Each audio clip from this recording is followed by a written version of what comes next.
kita akan bahas kisah dan analisa berdiri hingga runtuhnya Daulah Umayyah yang ada di Damaskus. Begitu kira-kira ya. Ini emang panjang sebenarnya. Saya dari kemarin berpikir sebenarnya 4 kali pertemuan itu tidak cukup. Ya. Minimal mungkin 8 kali pertemuan. Ya. Mengingat durasi masa kekhalifahan ya, Daulat Umayyah itu sendiri hampir 90 tahun ya, dengan 14 atau 15 khalifah ya, yang berkuasa ya, dengan segala capaian yang luar biasa ya, maka sungguhnya tidak cukup mungkin untuk dituntaskan 4 kali pertemuan. Tapi ya, kalau kebanyakan juga sepertinya kasihan nih jamaahnya, pesertanya mungkin kadang bosan juga gitu ya. Makanya kita penggal-penggal menjadi 4 kali pertemuan ya. Nah, pertemuan pertama ini ya kita akan bahas tentang sosok Muawiyah bin Abu Sufyan serta kisah berdirinya kerajaan ini, kalau boleh sebut al-mulk ya, ad-daulah. Demikian para ulama sejarawan sering menyebutnya dengan daulat ya Umayyah ya, jadi kerajaan Umayyah ya. Umayyah itu leluhur dari Abu Sufyan bin Harb atau Muawiyah bin Abu Sufyan ya. Nah, jadi kita akan bahas sosok ini pada pertemuan depan. Yang kedua kita akan bahas para penguasa Bani Umayyah. Di antaranya ada Omar bin Abdul Aziz yang sangat terkenal, itu khalifah ke-8 Bani Umayyah ini. Dan mungkin ya kita akan ceritakan secara kronologis. Saya kebetulan pernah nulis buku judulnya Sejarah Para Khalifah ya, Sejarah Para Khalifah dari Abu Bakar Siddiq sampai Turki Utsmani terakhir, ada 104 khalifah ya. Nah, jadi kita akan bahas pada pertemuan depan secara kronologis Muawiyah bin Abu Sufyan, habis itu Yazid bin Muawiyah, lalu kemudian Muawiyah bin Yazid ya, lalu kemudian Abdul Malik bin Marwan dan seterusnya ya, sampai kemudian khalifah terakhir Bani Umayyah ya. Nah, pertemuan yang ketiga ya, nanti kita akan bahas tentang capaian-capaian yang dilakukan oleh Daulat Umayyah ini apa saja ya. Jadi baik di bidang keilmuan ya, baik di bidang pembangunan ya, ataupun capaian-capaian sifatnya ekspansi. Karena pada masa inilah Islam itu kemudian sampai ke Eropa, nyebrang. Kita ingat Panglima Tariq bin Ziyad, dan karena itu juga selat yang menghubungkan antara selat Maroko, Afrika Utara, dengan bagian barat Eropa ya, yang kita kenal dengan Spanyol hari ini, itu ada selat yang menghubungkan Spanyol dengan Maroko. Itu ada selat yang dikenal dengan selat Gibraltar atau Jabal Tariq ya, karena Tariq bin Ziyad lah yang membebaskan negara itu atau wilayah tersebut ya. Dan belakangan berdirilah kerajaan baru, daulah baru namanya Daulat Umayyah di Spanyol atau Asbania ya, yang sampai hari ini sisa-sisanya masih kita temukan di sana, di Eropa ya, di Eropa Barat. Nah, setelah itu ya, terakhir pada pertemuan terakhir kita akan bahas asbab as-suqut ya, penyebab runtuhnya kekuasaan ini, sehingga kita bisa jadikan pelajaran ya bagi kita hari ini ya, bagaimana kekuasaan yang begitu besar luar biasa itu ya sampai ke Eropa jangkauannya bisa runtuh sedemikian rupa sebelum akhirnya digantikan oleh dinasti Bani Abbasiyah yang berpusat di Baghdad ya.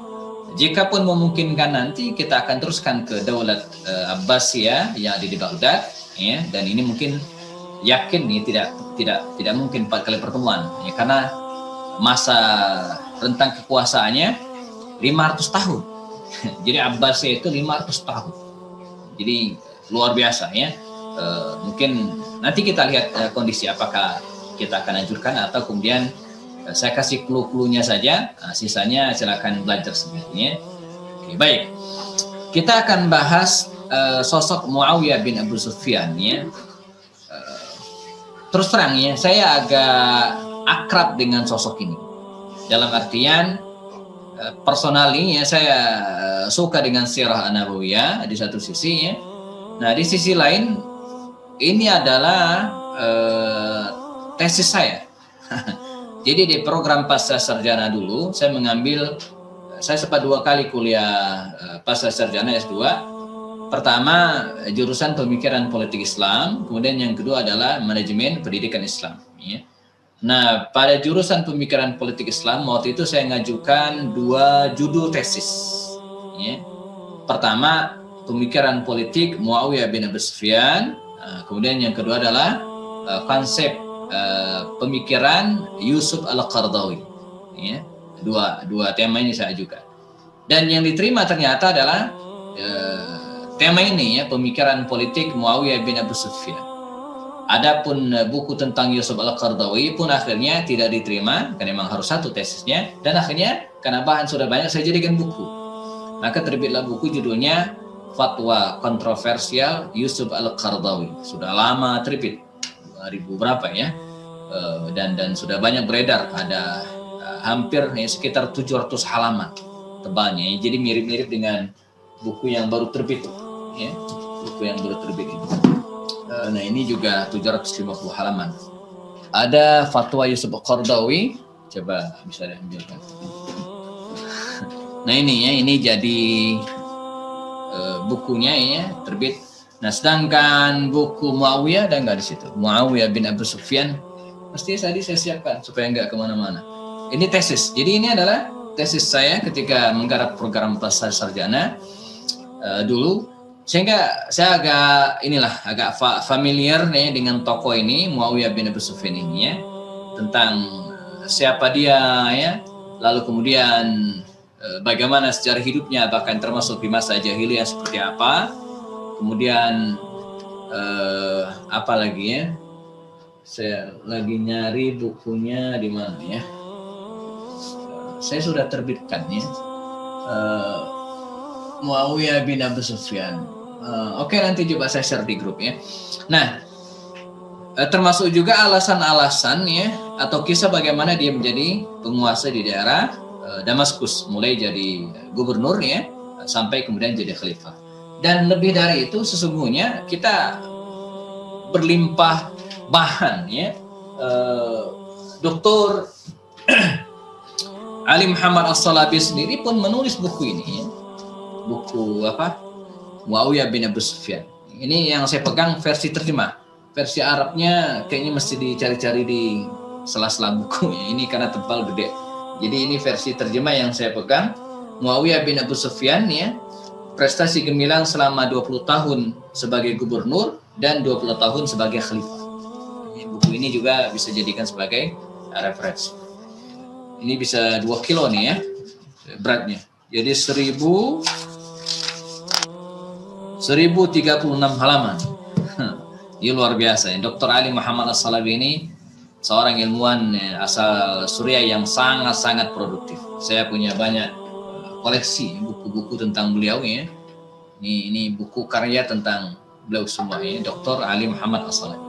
Dan itu buku ilmiah. Jadi kita tidak ragu-ragu lagi membacanya ya. Dia masukkan referensi yang sangat lengkap baik dalam catatan kaki ataupun dalam katalog ya, referensinya di belakang buku ya. Nah, oke, baik. Muawiyah bin Abu Sufyan ya, ini saya awali dari pada slide ini. Mungkin yang ada di grup ya, sebagian sudah terima, kalau tidak nanti saya kirimkan lagi filenya.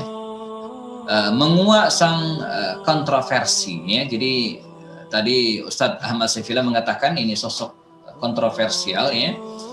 Mengapa kontroversial? Pertama, dia lahir dari sosok ya, keluarga, sebenarnya bukan keluarga, ayah dan ibunya lah ya, tokoh yang sangat memerangi Islam. Kita tahu Abu Sufyan bin Harb dan ibunya Hindun binti Utbah ya. Ini 2 tokoh suami istri yang sangat memusuhi Islam ya, sejak awal berdiri atau sejak dakwah pertama di Mekah ya. Karena ayah dari Hindun itu namanya Utbah bin Rabi'ah. Ini tokoh juga yang sangat musuh Islam. Ya. Nah, ayahnya Abu Sufyan bin Harb itu pernah memimpin 2 perang di masa Nabi, yaitu perang Uhud ya, dan perang Khandaq. Nah, ini penyebab pertama mengapa tokoh ini sangat kontroversial. Yang kedua, dan ini paling penting, ya, apa itu? Sikapnya menentang kekhalifahan Ali bin Abi Thalib yang kemudian menyebabkan terjadinya perang Siffin. Kita pernah bahas pada kajian tentang Khalifah Ali bin Abi Thalib. Ya, bagaimana perang Siffin. Saya sebenarnya agak menghindari istilah perang ya, tapi tragedi lah ya, tragedi atau peristiwa Siffin, Waqa'at al-Siffin, sebuah tragedi perang, tidak bisa dihindari kata perang ini ya, konflik gitu ya, antara Muawiyah ya, yang tidak membaiat Ali bin Abi Thalib di satu sisi ya, dan dengan pihak Khalifah yang sah Ali bin Abi Thalib. Ini alasan kedua. Alasan yang ketiga, dan ini juga menjadi penyebab kontroversialnya, yaitu dia mengangkat putranya sendiri Yazid bin Muawiyah sebagai khalifah penggantinya. Di mana hal ini tidak dilakukan oleh Abu Bakar Siddiq, Umar bin Khattab, Utsman bin Affan. Bahkan nah ini bantah juga ya, Ali bin Abi Thalib sempat mengangkat anaknya Hasan bin Ali ya. Artinya apa? Paling tidak 3 alasan itu yang kemudian menyebabkan ya, mengapa sosok Muawiyah ini di mata sebagian umat Islam, bahkan bukan hanya kalangan Syiah, itu menjadi tidak harum. Ya. Sebuah penerbit buku-buku Islam, saya nggak usah sebutkan namanya ya, karena terkenal dan ini bagian dari kode etik lah begitu kira-kira ya. Dia penerbit besar dan sangat konsen menerbitkan buku-buku pemikiran dan buku-buku ilmiah, khususnya yang terjemahan. Bukan terjemahan juga ada. Buku saya beberapa diterbitkan ya. Sempat saya tanya bosnya itu ya. Saya bilang, antum nggak terbitkan buku Muawiyah ini, Pak? Enggak katanya. Cuma itu doang ya, enggak gitu. Jadi pokoknya dia nggak bisa jelasin aja. Pokoknya enggak dia. Saya udah paham arahnya. Jadi banyak sekali ya umat Islam yang semacam entah sengaja atau tidak agak alergi dengan sosok ini. Seperti disampaikan oleh Saifullah tadi bahwa sepanjang pengetahuan saya bertemu dengan banyak tokoh dan apalah, saya belum ketemu ada orang yang menamakan anaknya dengan Muawiyah. Oke ya. Abu Bakar banyak. Yang terkenal Abu Bakar Bashir. Umar banyak ya. Umar, Utsman wah bejibun ya.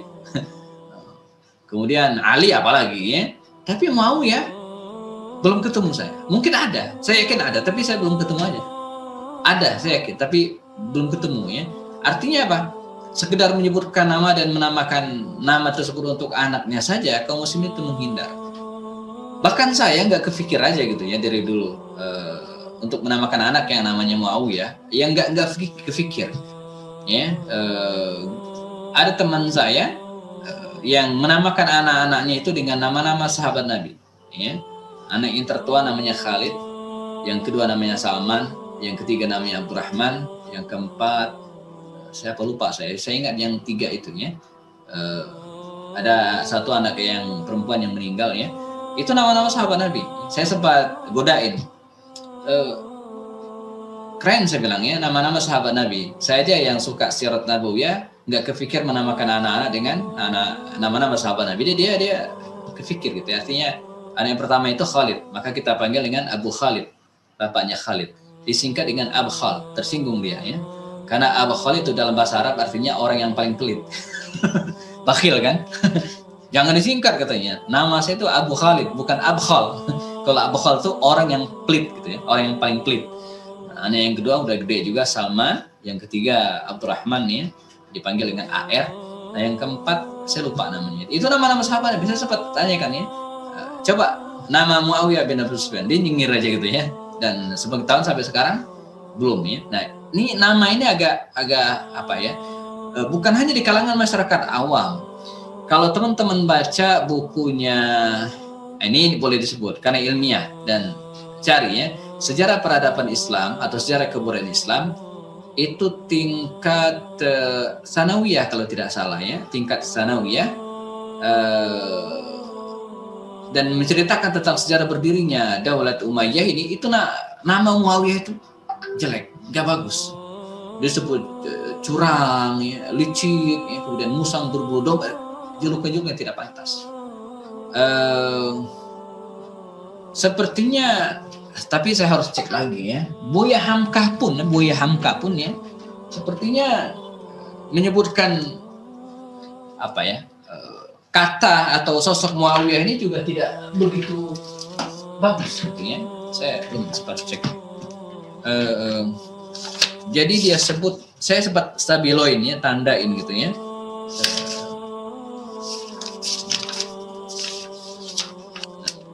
Jadi ya coba saya harus cari lagi nih, saya belum sempat tandain. Tapi yang jelas di buku saya itu saya tulis ya tentang beliau, artinya sisi-sisi negatif, anggapan, bukan sisi negatif, anggapan orang terhadap sosok ini. Ya. Menjadi kontroversi, mengapa? Karena di sisi lain banyak juga pujian terhadap sahabat Nabi ini. Jadi sisi apa namanya, positifnya, sisi negatif dalam tanda kutip yang tadi itu, tapi banyak juga yang positif. Nanti kita akan bahas ya, ungkapan-ungkapan Rasulullah tentang beliau, jaminan masuk surga. Bayangin, jaminan masuk surga, kemudian katibul wahyi gitu ya, penulis wahyu. Kan Nabi nggak mungkin ngangkat orang bermasalah sebagai penulis wahyu ya. Atau Umar bin Khattab mengangkat beliau 20 tahun ya, menjadi 10 tahun di masa pemerintahan Umar dan 10 tahun di masa pemerintahan Utsman ya. Dia menjadi gubernur 20 tahun, 4 kali pilkada itu ya. Kalau nggak disukain banyak orang dan bermasalah, dan pasti tidak akan bertahan lama. Dan Umar itu sangat ketat ya. Umar itu sangat ketat. Jadi kalau masyarakat bentrok dengan pemimpinnya, itu yang dipecat oleh Umar adalah pemimpinnya, bukan masyarakatnya disalahin. Kata Umar, saya lebih baik mengganti setiap hari pemimpin daripada saya harus mengkondisikan orang tersebut, masyarakatnya, saking ketatnya. Tapi dia tidak pernah memecat Muawiyah, arti tidak ada masalah. Ibunya adalah Hindun binti Utbah, pun orang terhormat ya. Ini sekilas saja. Ayahnya Abu Sufyan bin Harb itu sebagai seorang pedagang sukses, ahli strategi perang dan bangsawan yang segadi dari kabilah Bani Umayyah. Kapan dia masuk Islam? Ya. Ada perbedaan pendapat di kalangan ulama. Ya. Pertama, ada yang mengatakan ya, Muawiyah bin Abu Sufyan ini ya, dia sendiri mengatakan dia masuk Islam ya, Inda Umratul Qadha, tahun ke-7 Hijriah. Ini setahun kira-kira sebelum Fath Makkah. Ya. Jadi Nabi Muhammad SAW ya, melaksanakan umroh ya, tahun ke-6 Hijriah, tapi gagal karena dihalangi oleh kafir Quraisy, dan akhirnya beliau dan para sahabat tidak jadi umroh ya. Kesepakatan umroh tahun depan, tahun ke-7. Maka berangkatlah Rasulullah dan kaum muslimin melaksanakan umroh pada tahun ke-7 tersebut, dan umrah itu sebenarnya dengan umrah qadha. Nah, pada saat itulah Muawiyah bin Abu Sufyan ini lahir ya. Masuk Islam. Dia lahir 5 tahun sebelum Bi'tsah. Ya, lahir 5 tahun sebelum kenabian. Ada yang mengatakan 7 tahun dan ada juga mengatakan 13 tahun. Tapi pendapat pertama lebih masyhur. Ya, ini diambil dari kitab Syiar A'lamin Nubala oleh Dr. Ali Muhammad As-Salafi. Jadi dia lahir 5 tahun sebelum Bi'tsah. Artinya ketika Nabi dapat wahyu, dia usianya baru 5 tahun. Nah, sementara Ali bin Abi Thalib waktu itu usianya sudah 8 tahun. Jadi sepantaran lah kalau bahasa Melayunya itu, seusia ya dengan Ali bin Abi Thalib. Artinya kalau kurang dari 10 tahun perbedaan itu masih dianggap seusia. Dan dia karena masih kecil gitu ya, dia tidak banyak terlibat perang melawan Rasulullah SAW ya, terutama ketika perang Badar misalnya ya, karena masih kecil. Dan tidak banyak riwayat yang menjelaskan kesertaannya bersama dengan kafir Quraisy untuk memerangi Rasulullah SAW. Nggak banyak ya. Kan beda dengan Khalid misalnya, atau kemudian Amr bin As, itu kan jelas. Tapi kalau Muawiyah ini enggak ya. Dan ketika dia masuk Islam, menakumullah, bersama dengan para sahabat Nabi yang lainnya, dia pun segera ikut bergabung dengan Rasulullah dalam pasukan kaum muslimin ya. terutama dalam perang Hunain dan perang Tabuk. Nah, makanya Abdullah bin Mubarak itu pernah ditanya, "Ya Syekh," kata muridnya, ya, seseorang, "manakah yang lebih utama? Ya, Umar bin Abdul Aziz atau Muawiyah bin Abu Sufyan?" Ya, Umar bin Abdul Aziz kita kenal, disebut sebagai Khalifah Rasyidin yang kelima, saking adilnya dan saking zuhud dan sederhana hidupnya, ya, seorang negarawan yang 2 tahun setengah memimpin tapi sudah membawa kemaslahatan yang banyak bagi umat, ya, Umar bin Abdul Aziz, masih keturunan Umar bin Khattab radhiyallahu anhu. Kata mereka, manakah yang lebih afdal? Ya, Umar bin Abdul Aziz atau Muawiyah bin Abu Sufyan? Kata Abdullah bin Mubarak, ulama terkenal ini, kata dia apa? Wallahi demi Allah, ya, la turabu, ya, fi anfi Muawiyah, fi ma ma'na al-kalimatnya, kira-kira maknanya, sungguh turab, debu di hidungnya Muawiyah. Itu bahasa Sundanya itu upil, ya. Jadi upilnya Muawiyah itu jauh lebih baik daripada Umar bin Abdul Aziz. Mengapa? 2 hal. Pertama, sebegitu luar biasanya Umar bin Abdul Aziz, tapi dia tidak pernah melihat Rasulullah, tidak pernah bermakmuman di belakang beliau, apalagi ikut perang bersama Rasulullah. Tapi Muawiyah bin Abu Sufyan, ketika Nabi mengucapkan dalam sholatnya Sami Allahu liman hamidah, maka bersama dengan kaum muslimin yang lain, Muawiyah mengatakan Rabbana lakal hamd. Artinya dia sholat bersama Nabi. Yang kedua, dia ikut perang bersama Rasulullah, terutama dalam perang Hunain dan perang Tabuk, 2 perang terakhir yang dilakukan atau terjadi di masa Rasulullah. Ya. Selepas Nabi meninggal, dia membaiat Abu Bakar Siddiq dan menjadi tentara Islam, ikut serta karena dia juga sebagai seorang ahli strategi perang, ya, di bawah kepemimpinan Khalid bin Walid, baik membasmi orang-orang murtad, pernah kita bahas pada kisah Abu Bakar Siddiq, nanti silakan cek lagi videonya, ya, untuk menaklukkan sebagian wilayah Syam sampai kemudian Abu Bakar Siddiq meninggal dunia ketika terjadi berlangsungnya perang Yarmuk, pernah kita bahas. Ketika Abu Bakar Siddiq meninggal dunia, puncaknya Umar bin Khattab mengangkat Muawiyah bin Abu Sufyan ini menjadi gubernur Syam.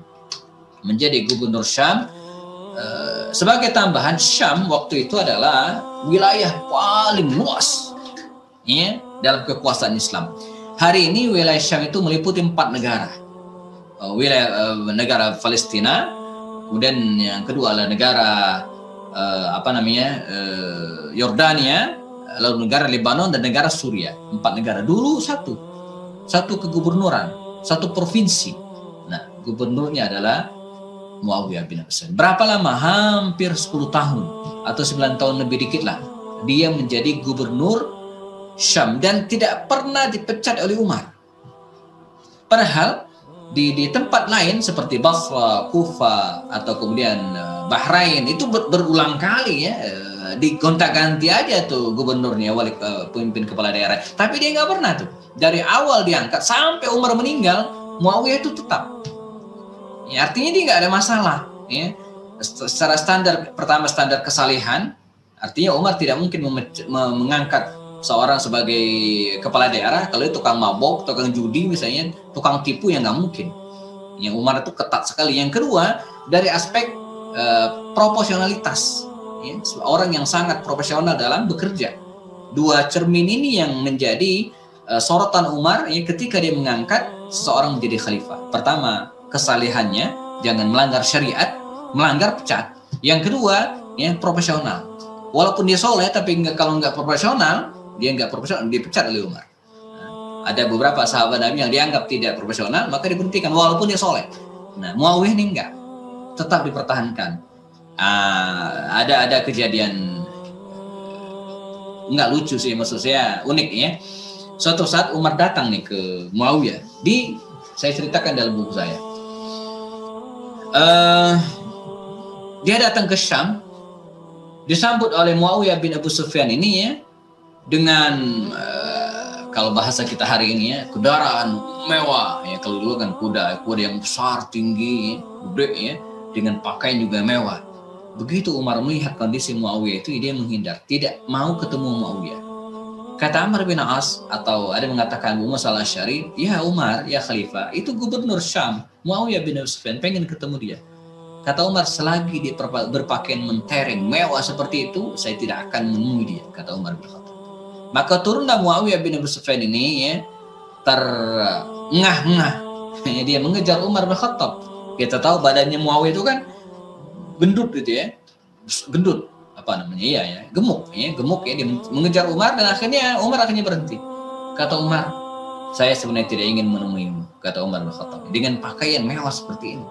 Ini boros dan seterusnya. Apa kemudian kata Muawiyah? Ini alasan yang luar biasa, ya Umar, ya Khalifah. Untuk Anda ketahui atau sebagaimana Anda ketahui, saya ini adalah pemimpin atau kepala daerah yang paling jauh dari pusat kekuasaan Islam, dari Madinah, paling jauh, pojok paling atas daerah Damaskus, Suriah, paling atas. Yang kedua, saya ini katanya kepala daerah yang paling dekat dengan pusat kekuasaan musuh di ya, Konstantinopel, itu tinggal nyebrang doang gitu ya. Jadi saya harus punya kewibawaan, punya izzah di hadapan musuh tersebut. Kalau enggak, kita akan dilecehkan. Apa kata Umar?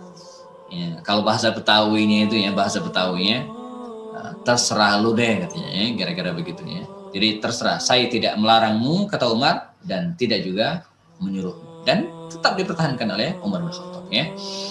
Ketika Umar bin Khattab meninggal dunia, Muawiyah ini ya, kembali dikukuhkan oleh Utsman bin Affan sebagai gubernur Syam. Di tengah yang lain banyak diberhentikan, digantikan, bahkan Amr bin As, gubernur Mesir di masa pemerintahan Umar pun diberhentikan oleh Utsman, tapi dia enggak. Ya, tetap dipertahankan sampai kemudian dia Utsman bin Affan ini meninggal dunia, ya, meninggal dunia di tahun ke-35 Hijriah. Nah, menjadi gubernur hampir 20 tahun ya, 9 tahun di masa Umar dan sekitar 11 atau 12 tahun di masa kekhalifahan Utsman. Jadi kalau total kan bisa 21 tahun namanya sebagai gubernur. Ya, nanti setelah itu dia menjadi khalifah, menjadi raja yang menaungi seluruh kawasan kaum muslimin ya, itu juga hampir 20 tahun namanya. Nah, perseteruannya dengan Ali bin Abi Thalib saya kira saya tidak akan bicara detail ya, karena sudah kita bahas pada pertemuan sebelumnya, tapi sebagai penekanan ya, benih fitnah pada masa kekhalifahan Utsman itu yang menjadi penyebabnya ya. Jadi saya ingin tegaskan ya, kalau fitnah ya sudah menyebar itu luar biasa, bahaya luar biasa ya. Kalau fitnah sudah menyebar itu luar biasa. Bahkan belakangan atau saat-saat ini kan kita kembali dihebohkan oleh bom ya, di mana? Makassar, Sulawesi ya. Itu kalau udah fitnah udah ya. Makanya kita nggak boleh saling tuduh gitu kan ya. Itu adalah perbuatan oknum ya. Jadi jangan bawa-bawa lembaga, mestinya nggak boleh gitu ya. Itu oknum, siapapun ya akan mengutuk perbuatan tersebut. Maka di Facebook saya terakhir saya sampaikan bahwa ngebom ya sembarangan itu adalah perbuatan jahat, nggak ada, Islam tidak pernah membenarkan ya. Tapi yang lebih jahat lagi adalah memfitnah orang gitu ya, yang melakukan hal itu padahal dia tidak ada hubungan apa-apa. Jadi kalau fitnah sudah menyebar di kalangan masyarakat itu luar biasa. Kebenaran bisa dianggap kebatilan dan sebaliknya kebatilan bisa dianggap kebenaran. Maka dalam kondisi seperti sekarang ya, kita dianjurkan banyak-banyak baca doa. Di antara adalah Rabbana atau Allahumma arinal haqqa haqqa warzuqna ittiba'ah wa arinal batila batila warzuqna ijtinabah. Ya Allah, tunjukkanlah kami yang mana benar itu benar dan yang mana salah itu salah. Ya, yang mana benar berikan kemampuan kepada kami agar bisa mengikutinya, dan yang mana salah berikanlah kami upaya agar bisa ya menjauhinya ya. Ini fitnah yang terjadi masa Utsman bin Affan yang akhirnya berujung pada terbunuhnya Khalifah Utsman setelah rumah beliau dikepung ya. Utsman bin Affan wafat pada subuh Jumat 8 Zulhijjah di usia sekitar 82 tahun ya. ketika menunggu waktu subuh dini hari dalam keadaan memegang mushaf Al-Quran, husnul khatimah, dan meninggal dalam keadaan syahid. Ya. Para sahabat pun akhirnya sepakat secara mayoritas dan aklamasi ya, untuk membaiat Ali bin Abi Thalib sebagai khalifah. Nah, disinilah kemudian muncul tuntutan-tuntutan ya, bukan hanya dari Muawiyah, bahkan pendahulunya, misalnya Ibunda Ummul Mukminin Aisyah radhiyallahu anha, lalu kemudian Az-Zubair bin Awam dan Talha bin Ubaidillah, 3 sahabat utama Rasul ini pun ya, termasuk orang yang menuntut Ali bin Abi Thalib agar mengadili orang-orang yang terlibat dalam kasus pembunuhan Islam. Cuman masalahnya kan tidak sederhana itu. Ali bin Abi Thalib mewarisi kekisruhan dan fitnah yang sedang berlangsung pada saat itu. Ini memang dilema yang luar biasa ya, Ali bin Abi Thalib. Dan akhirnya ya terjadilah beberapa tragedi. Pertama tragedi Jamal ya, di mana Ibunda Aisyah, Talha bin Ubaidillah dan Zubair bin Awam yang memimpin kerumunan massa dari Basra bergerak menuju ke Madinah, dan di Kufah akhirnya mereka ketemu dan terjadi perang Jamal. Ya. Kemudian tragedi yang kedua, pasukan Muawiyah bin Abu Sufyan yang berangkat dari Damaskus Suriah, ya, jazakumullah, dan menuju ke Madinah, ketemulah mereka di lembah Siffin di daerah Irak. Ya, hari ini, dan meletuslah waqa'at al-Siffin. Ya. Nah, di sini kita mendapatkan penegasan bahwa begitu bahaya fitnah, dan berujung pada wafatnya atau syahidnya Ali bin Abi Thalib. Pada kisah Ali bin Abi Thalib kita pernah ceritakan bagaimana orang-orang Khawarij yang tadinya berpihak kepada Ali lalu kemudian keluar dari pasukan Ali bin Abi Thalib dan merencanakan untuk membunuh 3 orang ya, secara bersamaan, yaitu Muawiyah bin Abu Sufyan, Ali bin Abi Thalib, dan Amr bin As. Ya, yang pertama datang ke Mesir untuk membunuh Amr bin As, ya, tapi gagal karena Amr bin As sakit waktu itu dan tidak pergi ke Mesir. Ya. Kemudian yang kedua datang ke Ali bin Abi Thalib, ya, Abdurrahman bin Muljam namanya, dan berhasil membunuh Ali bin Abi Thalib ketika dia berangkat dari masjid menuju ke Masjid Kufah. Adapun ya, Khawarij yang ketiga yang ingin membunuh Muawiyah bin Abu Sufyan pada saat itu ya, yang pergi ke Damaskus Suriah, dia gagal. Ya, dia sempat melukai tubuh Muawiyah bin Abu Sufyan ya, tapi akhirnya berhasil diselamatkan. Muawiyah selamat dari makar orang-orang Khawarij ini ya. Begitu Ali bin Abi Thalib meninggal dunia ya, maka Ali sempat berpesan agar yang menjadi khalifah setelahnya Hasan bin Ali, dan terjadilah baiat.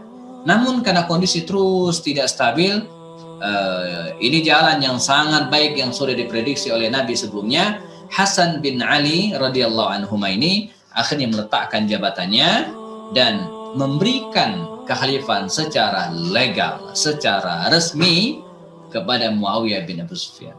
Dan nyaris tidak ada yang menyangkal ya, peristiwa ini, sehingga tahun itu disebut dengan Amul Jamaah, tahun persatuan.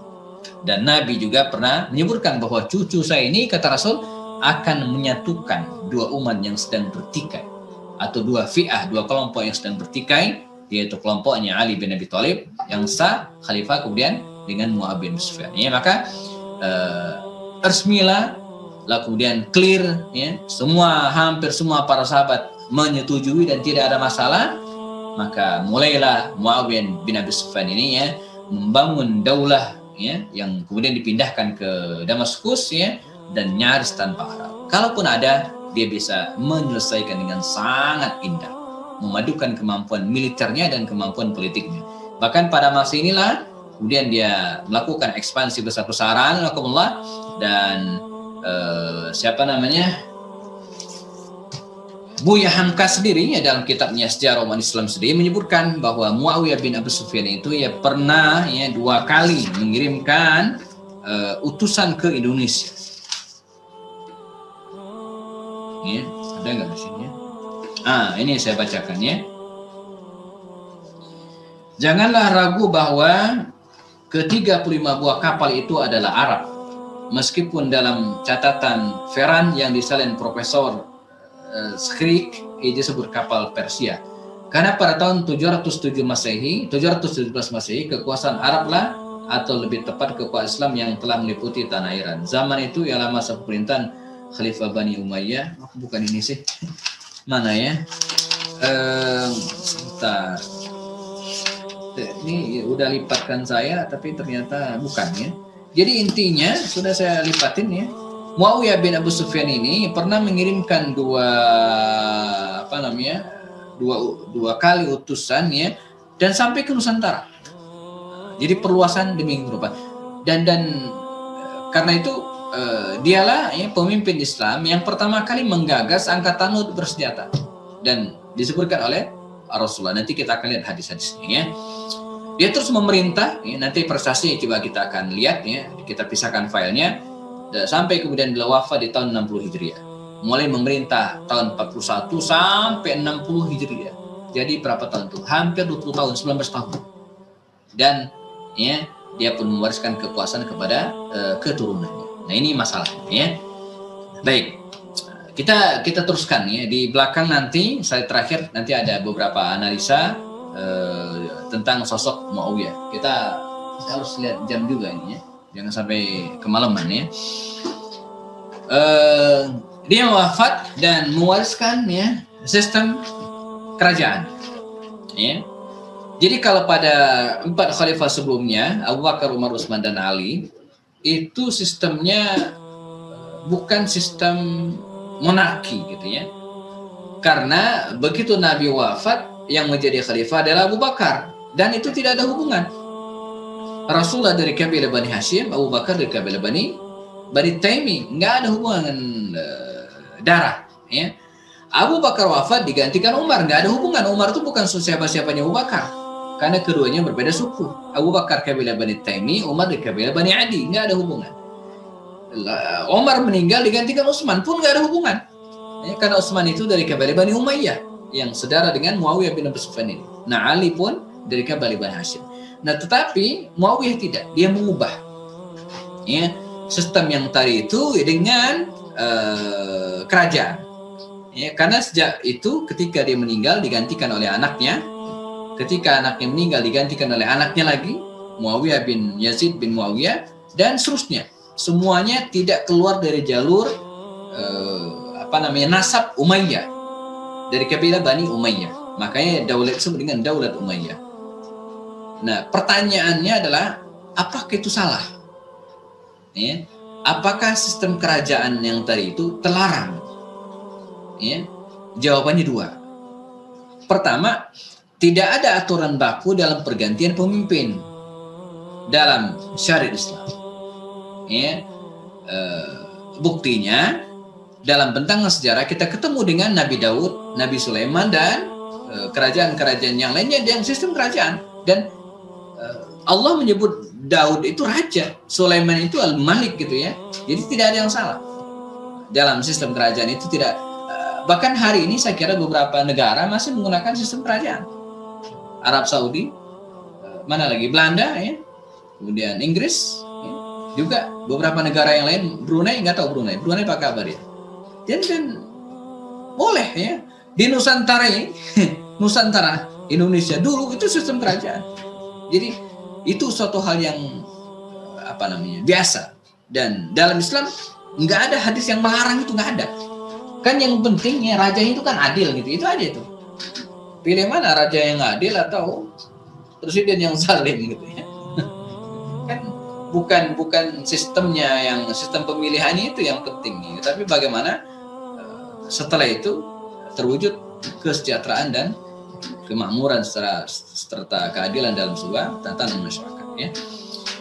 Nah, kemudian berikutnya dia mengangkat putranya. Apa alasannya?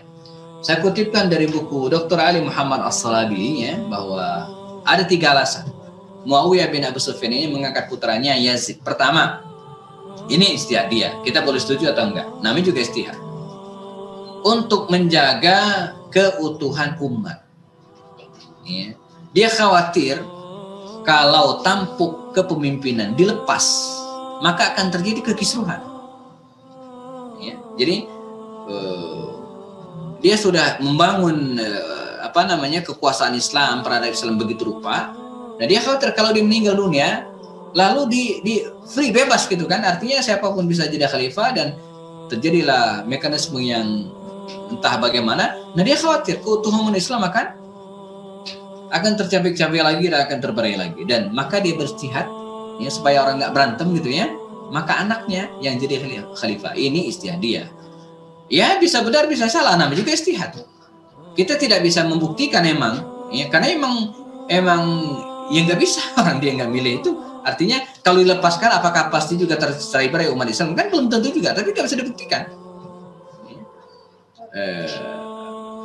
Mohon maaf, kita mungkin bisa berbeda, tapi ini analisa saya ya. Salah satu sisi positif dari sistem kerajaan itu mengurangi resiko konflik antar masyarakat, ya kan? Jadi yang berantem ya yang anak-anak raja itu aja ya. Kalau sistem presiden seperti sekarang kan siapapun berhak jadi presiden gitu ya. Jadi orang berpikir gitu kan bisa jadi presiden. Tapi kalau sistem kerajaan kan enggak. Jadi orang berlomba-lomba ke yang lain aja. Enggak ada yang berlomba-lomba jadi pemimpin. Ya.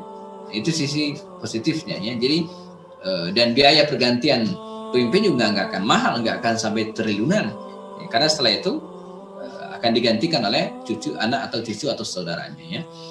Yang kedua ya, tajamnya tensi fanatisme kesukuan pada waktu itu. Ini khawatir memicu peperangan antar saudara. Apalagi wilayah Syam yang fanatik kesukuan terhadap Muawiyah itu sangat-sangat luar biasa. Penduduk Syam itu apa kata Muawiyah? Bayang nggak ya kalau kemudian kekhalifahan itu beralih ke tangan orang lain. Ini alasan dia. Yang ketiga adalah tentu saja kecintaan Muawiyah terhadap anaknya. Kasarnya dia pernah ngomong gini. Saat ini ketika dia meninggal dunia atau jelang meninggal dunia, kita perhatikan, nyaris tidak ada lagi sahabat senior yang hidup. Artinya yang ada itu adalah anak-anak para sahabat. Yang mungkin mereka juga sahabat Nabi, tapi junior. Ya, misalnya Hasan, ya, Husain, ya, Abdullah bin Zubair, Anas bin Malik, atau kemudian siapa lagi, Abdullah bin Omar. Ini kan sahabat-sahabat yang pernah bertemu dengan Rasul, tapi bukan kibar sahabat, bukan sahabat senior, tapi anak-anak para sahabat. Seperti Abdullah bin Umar kan anaknya Umar, atau kemudian Abdullah bin Abbas anaknya Abbas bin Abdul Muttalib. Kata dia sekarang itu begitu. Nah, daripada saya milih orang lain kan sama aja, daripada saya milih anak sahabat Nabi, saya juga bisa milih anak saya gitu kan. Ini emang agak egois. Tapi ini bagian dari ijtihad dari seorang Muawiyah bin Abi Sufyan. Ya. Nah, bagaimana sikap kita? Alhamdulillah, ini saya dahulukan sebelum nanti kita bicara tentang sedikit wajah politik Muawiyah. Pertama, ya kita harus menyikapi para sahabat Nabi itu dengan sikap yang adil. Karena para sahabat Nabi itu dijamin surga oleh Allah Subhanahu wa taala. Terutama yang awal-awal masuk Islam. Was-sabiqunal awwaluna minal muhajirin wal ansar walladzina tabauhum bi ihsanin radhiyallahu anhum wa radu an wa a'adda lahum jannatin tajri tahtal anharu khalidina fiha abada dzalikal fawzul azim. Ya. Orang-orang yang masuk Islam pada awal-awal baik dari kalangan muhajirin ataupun ansar serta orang-orang yang mengikuti mereka. Ya, termasuk Muawiyah bi ihsanin dengan cara yang baik, radhiyallahu anhum wa radu an. Allah meridhai mereka dan mereka pun ridho kepada Allah. Wa a'adda lahum jannatin tajri tahtal anhar. Allah menyiapkan bagi mereka surga yang mengalir di bawahnya sungai. Ya, kita dilarang memaki para sahabat siapapun dia. La tasubbu ashabi fawalladhi nafsi biyadihi law anna ahadakum anfaqa mithla uhudi dhahaban ma adraka mudda ahadihim walau nasifa. Kata Rasul, jangan kalian maki sahabatku, nggak boleh siapapun dia. Ya, demi jiwaku yang berada di tangannya, seandainya salah seorang di antara kalian berinfak, ya, mithla uhudi dhahaban, sebesar gunung Uhud berupa emas. Jadi infaknya gede banget ya. Ma adraka mudda ahadihim wala nasifa. Kalian tidak akan bisa mendapatkan infak para sahabat Nabi itu, salah seorang dari mereka, walaupun mereka infaknya cuma 1 mud. Jadi sahabat Nabi infak 1 mud gitu kan, kita infaknya sak gunung Uhud, itu nggak akan bisa. Ya. mereka lebih utama. Wa an Ibnu Abbasin qala Rasul sallallahu baginda Rasul bersabda, "Man saba ashabi fa alaihi la'natullahi wal malaikah wan nas ajma'in." Siapa yang memaki sahabat-sahabatku, kata Rasul, maka dia laknatullah, ya, maka dia mendapatkan laknat Allah dan laknat malaikat serta manusia semuanya, ya. Nah, ini yang saya sampaikan tadi, ya. Ja'a rajulun ila Abdullah bin Mubarak, seorang laki-laki datang menemui Abdullah bin Mubarak, wa sa'ala, dan bertanya, Muawiyatu afdala au Umar bin Abdul Aziz, manakah yang lebih utama, Muawiyah atau Umar bin Abdul Aziz? Faqal, dia berkata, ya, Abdullah bin Mubarak mengatakan, la turabu fi mankhari Muawiyata ma'a Rasulillah SAW khairun wa afdal min Umar ibn Abdul Aziz. Sungguh turab, debu, fi mankhari Muawiyah, di dalam lubang hidungnya Muawiyah jauh lebih baik daripada Umar bin Abdul Aziz, ya. Nah, ini, ya, sabda Nabi dalam hadis riwayat Bukhari, awwalu jaishin min ummati yaghzunal bahr qad aujabu, ya. Pasukan pertama dari umatku yang berperang mengarungi lautan, dan itu adalah pasukan yang dipimpin oleh Muawiyah bin Abu Sufyan. Tidak ada yang lain. Sebelumnya nggak ada. Qad aujabu, maka mereka dijamin, dipastikan masuk surga. Ya. Yang berikutnya, para sahabat Nabi juga mengatakan, misalnya Sa'ad bin Waqqas, tak pernah saya melihat seorang yang lebih pandai memutuskan hukum selepas Utsman daripada tuan pintu ini, maksudnya Muawiyah. Ya. Dan cukuplah Umar melantiknya sebagai gubernur dan tidak pernah memecatnya sampai kemudian diteruskan di masa pemerintahan Utsman. Ya. Termasuk orang yang faqih dalam urusan agama. Allahumma, kata Rasulullah berdoa, ya. Ya Allah, jadikanlah dia orang yang memberikan petunjuk, hadiyam mahdiyah, ya. Jadi ini doa Rasulullah, ya, untuk Muawiyah bin Abu Sufyan, ya. Ya Allah, jadikanlah dia sebagai orang yang memberikan petunjuk, hadiyam mahdiyah. Seorang mengadu kepada Abdullah bin Abbas bahwa Muawiyah melaksanakan salat witir dengan hanya 1 rakaat. Biarkan, semuanya dia seorang yang fakir. Ya, jadi ada riwayat bahwa Muawiyah ini, jamaah, dia melaksanakan salat witir 1 rakaat. Mengapa? Ya, karena dia tidak, jadi karena keburu sudah mau waktu subuh gitu, ya. Sementara dia telat, saking tidak mau absen semalam pun dari sholat witir, 1 rakaat dikerjain. Jadi itu alasannya. Makanya kita kalau baca sejarah itu harus utuh, ya. Jangan sholat witir 1 rakaat, tapi bangun jam 2, ya salah, orang masih banyak waktunya. Ya. Jadi Muawiyah itu melakukan hal itu karena dia waktunya mepet, gitu, ya. Maka dia cuma 1 rakaat. Kan kita biasanya minimal 3, ya. Muawiyah meriwayatkan dari Rasul sebanyak 163 hadis, dan beberapa sahabat meriwayatkan hadis darinya, antara lain Abdullah bin Abbas, Abdullah Umar, dan juga para tabi'in yang lain. Artinya mereka menerima riwayat dari Muawiyah bin Abu Sufyan. Qala al-Imam Ahmad, Imam Ahmad ibn Hanbal rahimahullahu ta'ala berkata, idza ra'aita rajulan yadhkuru ashabar Rasul sallallahu alaihi wasallam bisu'in fattamuhu 'ala Islam. Ya. Siapa yang melihat seorang laki-laki menyebut keburukan seorang sahabat Nabi, maka berarti dia telah, ya, berbuat terhadap Islam, mencelakai Islam, ya, menuduh, buat tuduhan yang buruk terhadap Islam. Wa qala rahimahullah, la yajuzu li ahadin an yadhkura sya'an min masawihim wa la yut'inu ala ahadin minhum bi'aibin wa la naqsin, faman fa'ala dzalika faqad wajaba 'ala sultan ta'dibahu wa uqubatahu laisa lahu an ya'fu anhu bal yu'aqibahu wa yastatibuhu, ya, fa in taba qabil minhu wa in thabata 'ada 'alaihi al-uquba wa khalladahu al-habsa hatta yamuta aw yuraji'a. Jadi kata Imam Ahmad bin Hanbal, kalau tidak boleh bagi seorang pun untuk menyebutkan keburukan seorang sahabat Nabi, tidak menuduhnya, tidak menyebutkan aibnya dan kekurangannya. Faman fa'ala dzalika, siapa yang melakukan hal itu, maka pemerintah wajib menghukumnya, memberikan sanksi. dan memaksanya untuk minta maaf, bertaubat, gitu kan? Kalau taubat diterima, kalau tidak, maka tetap mendapatkan sanksi, ya, wa khalladahul habs, bahkan dikurung lamanya ya. Jadi dimasukkan ke penjara hatta yamuta, sampai dia meninggal, atau yuraji', atau kembali kepada pendapatnya awal, atau bertaubat dari pendapatnya, ya.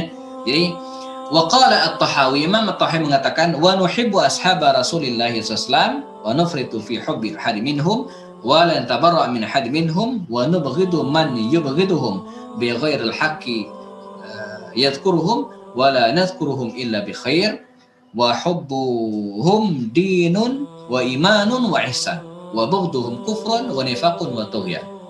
Jadi kita Imam Tahawi, kita mencintai para sahabat Nabi itu termasuk Muawiyah, dan tidak juga berlebihan.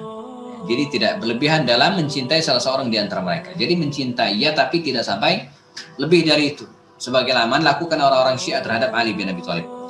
Walan tabarra'a min ahad minhum, dan tidak berlepas diri dari salah seorang dari mereka, dan wa nubghidu man yubghiduhum, kita membenci orang yang membenci mereka, wa bi ghairil haqq, ya, dengan tanpa kebenaran, dan wala nadhkuruhum illa bihaq, dan tidak menyebutkan mereka kecuali dengan kebaikan, ya, dan mencintai mereka itu bagian dari agama, bagian dari iman, dan bagian dari ihsan. Wa bughduhum, dan membenci para sahabat Nabi itu kufrun, bagian dari kekufuran, wa nifaqun, dan kenifakan serta tughyan, melampaui batas, ya. Bagian terakhir, wajah politik Muawiyah bin Abu Sufyan, ya, beberapa karakter beliau, ya. Pertama, Muawiyah bin Abu Sufyan ini jamaah sangat peduli terhadap kesejahteraan rakyat. Dia sangat care, apalagi dari keturunan orang kaya, bapaknya Abu Sufyan bin Harb. Dan hari ini teori seperti ini penting. Bahkan ada kalimat, kalau Anda pengen kekal, ya, pengen dipilih terus, ya, dalam sebuah jabatan, ya, salah satu yang harus lakukan adalah peduli terhadap kesejahteraan rakyat. Ini teorinya, ya. Maka mohon maaf dengan segala kekurangan, ya, dengan segala catatan Orde Baru Pak Soeharto, tapi ada salah satu hal yang disukai dari beliau itu, dia memikirkan ini nih, ya, memikirkan kesejahteraan rakyat. Ya, kalau korupsi bla bla itu sih catatan hitam lah gitu, ya. Nah, Umar bin Khattab itu juga demikian. Poin ini penting, dan bagian inilah yang paling penting dari seorang pemimpin. Maka dalam teori kepemimpinan itu, tugas pertama seorang pemimpin itu adalah dia harus menjamin orang-orang yang dipimpinnya itu tidak kelaparan dalam serata tingkatan apapun. Kalau Anda seorang suami, ya, maka Anda harus menjamin istri dan anak-anak itu nggak kelaparan, karena Anda seorang pemimpin. Kalau Anda seorang RT misalnya, maka Anda harus menjamin, ya, orang-orang yang berada di RT tersebut, ya, dijamin tidak ada yang kelaparan. Apalagi di masa pandemi seperti ini, ya. Ada Pak RT di sini, pastikan di RT-nya minimal, ya, tidak ada yang kelaparan, ya. Dan RW juga demikian. Kalau Anda seorang presiden juga demikian, pastikan. Dan Muawiyah, ia sangat peduli terhadap kesejahteraan rakyat, dan ia selalu memikirkan kebutuhan rakyat. Jangan sampai ada yang kekurangan. Yang kedua, tegas terhadap musuh politik yang membahayakan. Ini yang membuatnya agak otoriter. Ia berprinsip lebih baik membunuh satu orang daripada gara-gara satu orang itu, ya, terjadi perang yang menyebabkan turun ribuan orang. Ini masuk akal banget, ya. Jadi lebih baik, jadi kalau ada yang membahayakan dirinya gitu kan, diselesaikan. Bila perlu, ya diberesin. Ya, jadi bahasanya lebih baik saya membunuh dia satu orang gitu kan, daripada kalau membiarkan dia akan terjadi perang dan akan menyebabkan ribuan orang terbunuh. Ini logis banget, ya. Kadangkala ia membungkam musuh dengan cara yang tidak diketahui oleh orang lain. Ini emang agak kasar, ya. Dia tahu-tahu dah, baik dengan caranya atau baik dengan cara ekstrim gitu kan, entah dibunuh atau disingkirkan atau dengan cara apa, ya, atau dengan cara-cara yang lunak. Gini, pernah ada seorang tokoh, saya lupa namanya. Dia dikenal sangat vokal. sering memaki-maki Muawiyah, menjelek-jelekan Muawiyah, baik di forum-forum majelis ta'lim atau mungkin khutbah-khutbah. Dan ada yang laporan, si fulan, ya Muawiyah itu rajin banget gitu ya, menjelek-jelekan jadi dia gitu ya, Muawiyah. Nah, apa yang lakukan Muawiyah? Dia kirim utusan untuk memanggil orang itu ke istananya. Maka ya datanglah orang tersebut ke istananya, diajak masuk ke dalam kamar khusus gitu kan, berdua saja.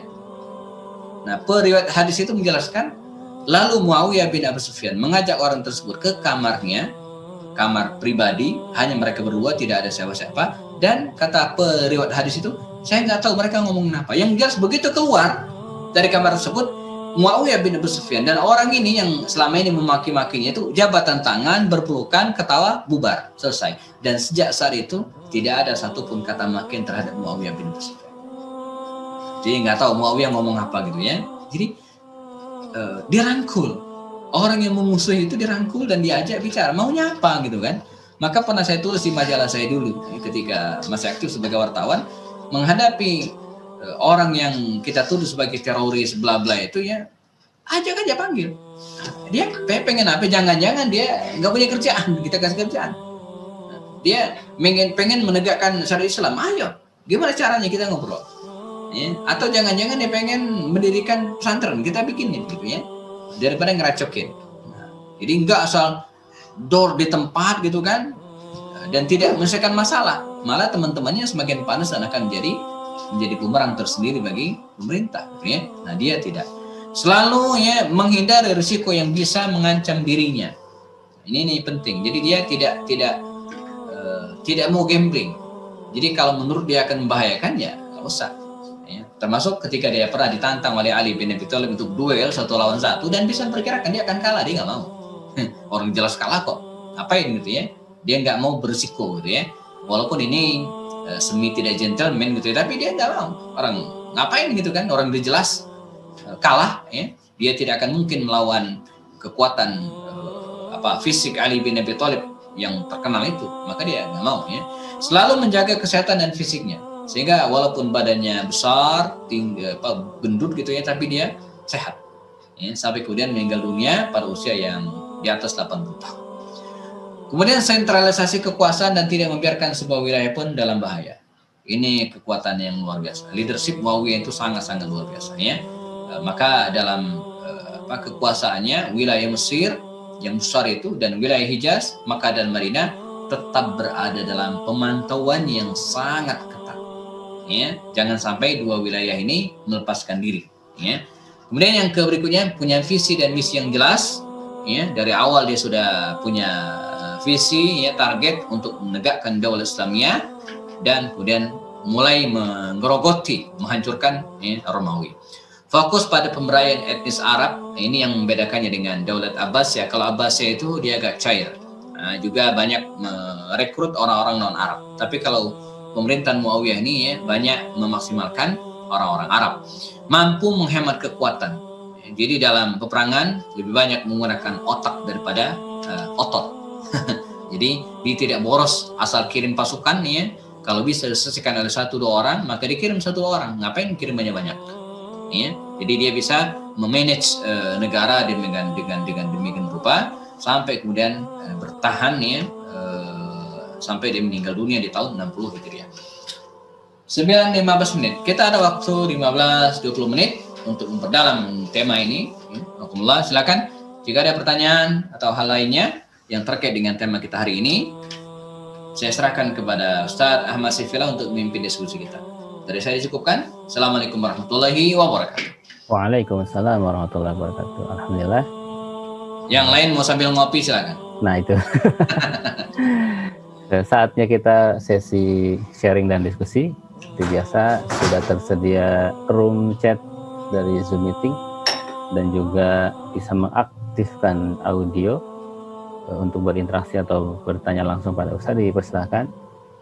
Alhamdulillah nih sudah ada nih Ustaz, dari Pak Yogi. Kayaknya udah disiapin banget ini, udah lengkap kata-katanya. Yang pertama, tanpa mengurangi penghormatan kepada para sahabat, Ustaz, bagaimana penyikapan terhadap berpendapat bahwa Muawiyah berambisi untuk menggantikan saudara sepupu Utsman bin Affan, dan bahkan ada yang berpendapat Muawiyah tidak memperdulikan surat pemberitahuan kekhalifahan yang dikirim oleh Ali bin Abi Thalib, sehingga pada ujungnya bertemu kedua pasukan dalam tragedi Siffin. Yang kedua, bagaimana kisah Hasan setelah meletakkan jabatan dan hubungannya dengan peristiwa perang Karbala antara Yazid bin Muawiyah dengan Husain bin Ali. Dan jika pendukung kelompok Husain itu Syiah, apa alasan mereka seakan masih terawat kebencian peristiwa tersebut sampai saat ini? Oke. Baik, bismillah ya, biar tidak menumpuk. Bu Wiwit juga mungkin ada beberapa pertanyaan di YouTube, Zoom ya, YouTube ya, nanti kita cek sama-sama ya. Yang di Zoom dulu ya, dari Pak Yogi Satoto, tentang bagaimana penyikapan terhadap pendapat bahwa Muawiyah berambisi untuk menggantikan saudara sepupu Utsman bin Affan, dan bahkan ada yang berpendapat Muawiyah tidak mempedulikan surat pemberitahuan khalifah yang dikirim oleh Ali bin Abi Thalib. Jadi satu hal yang harus dikelirkan bahwa penolakan Muawiyah bin Abi Sufyan terhadap bukan penolakannya, keengganan Muawiyah bin Abi Sufyan untuk membayar Ali bin Abi Thalib itu ya bersumber dari tuntutannya ya untuk mengadili pembunuh Utsman bin Affan. Ini awal gitu ya. Nah, dia punya pendapat selagi pemerintahan dalam hal ini Khalifah Ali bin Abi Thalib belum menegakkan keadilan itu, mengadili orang-orang yang membunuh Utsman, maka dia tidak mau mengakui. Bahkan dia berjanji kalau ini dituntaskan, maka tidak ada halangan bagi dia kecuali membaiat. Ini kalimat pertama. Walaupun sampai kemudian di satu sisi kita imbang ya, Ali bin Abi Thalib ini memang punya karakter sendiri gitu kan. Ketika dia ingin memberhentikan Muawiyah ya, karena dia tidak mau membaiat Ali bin Abi Thalib, maka Ali berniat ingin memakzulkan, mengganti Muawiyah ini ya, dengan mengirimkan beberapa utusan 2 atau 3 kali ke sana. Beberapa sahabat Nabi yang masih berada pada waktu itu, semisal Abdullah bin Umar, Abdullah bin Abbas ya, itu sempat memberikan nasihat ya Ali ya, engkau boleh memecat gubernur siapapun, silakan menggantinya ya, tapi jangan Muawiyah. Muawiyah itu sudah 20 tahun berkuasa di Syam, kekuasaannya itu luar biasa ya. Jadi penduduk Syam, jadi kalau Muawiyah itu dipecat, itu yang ngamuk itu bukan Muawiyah tapi penduduk Syam. Ini pertimbangan gitu ya para sahabat Nabi. Jadi kalau Muawiyah itu diberhentikan, yang marah itu bukan Muawiyah saja, bukan keluarganya, tapi penduduk Syam, karena fanatisme mereka terhadap Muawiyah luar biasa. Apa kata Ali bin Abi Thalib? Dan ini kepribadian masing-masing berbeda. Kata Ali bin Abi Thalib, saya akan tetap memberhentikan Muawiyah walau kana bisayf, walaupun dengan pedang. Jadi emang sudah berada di konfrontasi yang berseberangan ya, antara kedua belah pihak, dan ini masing-masing pendapat. Kita tidak bisa salahkan gitu ya, karena kita kan tidak berada di tempat kejadian. Kita cuma melihat dan kemudian membaca peristiwa yang dipaparkan kepada kita ya, jadi free ya. Nah, pada saat yang sama juga tadi dikatakan ya, Muawiyah tidak mempedulikan surat pemberitaan kekhalifahan yang dikirim. Sebenarnya bukan tidak mempedulikan, dia memberikan syarat. Jadi kalau terpenuhi syarat tersebut ya, dan saya mewakili keluarga Utsman katanya sebagai wali ya, wali Utsman, sebagai wali Utsman berhak menuntut balas sampai ditegakkannya hukum ya. Ketika hukum ditegakkan, maka kami akan taat. Nah, ini pendapat dia. Namun ya Ali bin Abi Thalib punya alasan sendiri juga, dan mengadili orang-orang yang terlibat dalam pembunuhan Utsman juga bukan hal yang gampang gitu ya, karena ribetnya urusan pada waktu itu dan fitnah yang luar biasa. Jadi ini kondisi. Yang kedua, bagaimana kisah Hasan setelah meletakkan jabatan dan hubungannya dengan peristiwa perang Karbala? Hasan meninggal ya, jadi hanya tidak lama setelah dia meletakkan jabatannya dan diberikan kepada Muawiyah, dia meninggal dunia. Jadi setelah itu selesai ceritanya ya. ini sebenarnya kita akan agak kupas agak detail pada pertemuan depan ya, ketika membahas Yazid bin Muawiyah, karena sekarang kan fokus ke Yazid. Tapi saya kasih clue-nya aja ya. Jadi ya Hasan, maaf, ketika Muawiyah bin Abu Sufyan mengangkat anaknya Yazid ya, pada waktu itu ada 5 anak muda yang sangat keras membantah ya. Pertama adalah Husain. Kalau Hasan selesai, dia udah meninggal, jadi nggak bisa dianggap lagi gitu ya. Pertama Husain ya, anaknya Ali, adiknya Hasan, Husain bin Ali. Yang kedua adalah Abdullah bin Umar, anaknya Umar. Yang ketiga Abdullah bin Abbas. Yang keempat Abdullah bin Az-Zubair bin Awam. Satu lagi Muhammad bin Abu Bakar. 5. Muhammad bin Abu Bakar tidak lama dia meninggal dunia, maka tersisa 4, yaitu Husain, lalu kemudian Abdullah bin Umar, Abdullah bin Abbas, dan Abdullah bin Az-Zubair. Kita kupas satu-satu. Abdullah bin Zubair ini sempat melakukan perlawanan dan kemudian belakang dia terbunuh ya, oleh Hajjaj bin Yusuf ya, pada waktu itu, pada dekade setelah Yazid bin Muawiyah selesai. Kemudian sampai akhir meninggal dia tidak mau membaiat Yazid.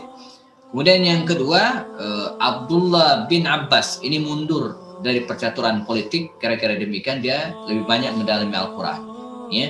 Yang ketiga Abdullah bin Umar, mungkin ini yang paling bijak di antara mereka, dengan kalimat sederhana yang mengatakan in ajma'an nasu ala bai'atihi bai'atu. Kalau orang-orang banyak membaiat Yazid, ya saya ikut, gitu kan. Awalnya dia menolak, tapi kalau orang banyak membaiat dan menghindari fitnah, maka saya ikut. Nah, yang tersisa adalah Husain. Nah, Husain ini yang kemudian sampai akhirnya dia terbunuh di medan Karbala karena dipancing oleh orang-orang Syiah untuk datang dari Madinah menuju ke Kufah. Nah, dalam perjalanan dari Madinah menuju ke Kufah inilah dia kemudian dicegat di Karbala dan meninggal dunia di tempat tersebut ya. Baik, apa hubungan dengan orang-orang Syiah? Jadi Syiah ini asalnya jemaah, Syiah itu kan artinya pengikut Ali bin Abi Thalib ya. Awalnya mereka berpihak kepada Ali, tapi karena ketika Ali terbunuh, maka dendam mereka memburu luar biasa. Begitu juga dengan ketika Husain terbunuh ya, ini semakin menimbulkan kebencian kepada mereka. Pilihan-pilihan politik kekuasaan tadi berubah menjadi ideologi sampai hari ini. Maka orang-orang Syiah itu ya sangat membenci orang-orang yang berseberangan politik dengan Muawiyah. Maka suka dengan Ali bin Abi Thalib. Maka suka saya ingatkan ke teman-teman yang berkecimpung dalam dunia politik, itu jangan baperan gitu ya. Jadi biasa aja. Jadi dalam berpolitik itu jangan baperan dan kemudian dianggap ke dalam hati.